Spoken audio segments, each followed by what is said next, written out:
Hi పిల్లలు, చిన్ని కథల ఛానల్కి స్వాగతం. ఈరోజు మనం the magical plant in my dreams అనే ఒక చిన్ని కథ గురించి తెలుసుకుందాం. ఒక ప్రకాశవంతమైన ఉదయం చిట్టి అనే ఒక 6 ఏళ్ల కుర్రాడు ఒక చిన్న విత్తనం మట్టిలో నాటి ప్రేమగా నీళ్లు పోశాడు. అది బలంగా పెరగాలని మనసారా కోరుకున్నాడు. ఆ రాత్రి చిట్టి ఒక కలగన్నాడు. ఆ చిన్న మొక్క ఆకాశాన్ని అంటే ఇంత పెద్దగా పెరిగింది. ఆ కొమ్మల నుంచి బంగారు రంగు వెలుగులు వెదజల్లుతూ చిట్టి ఆనందంగా చెట్టెక్కాడు.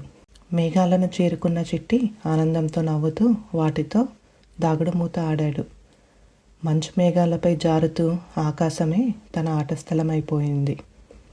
ఆ చెట్టు కొమ్మలపై ఎరుపు, పసుపు, ఊదా, ఆకుపచ్చల రంగుల మాంత్రిక పండ్లు మెరిశాయి. చిట్టి ఒకటి తర్వాత ఒకటి తింటూ, ఇంత తీయగా నేను ఎప్పుడూ రుచి చూడలేదు అన్నాడు.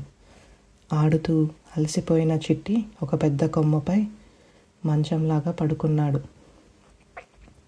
పైగా నక్షత్రాలు మెరుస్తూ చుట్టూ మేఘాలు దుప్పట్లు కప్పేశాయి. నిదానంగా అతను మధుర నిద్రలోకి జారుకున్నాడు.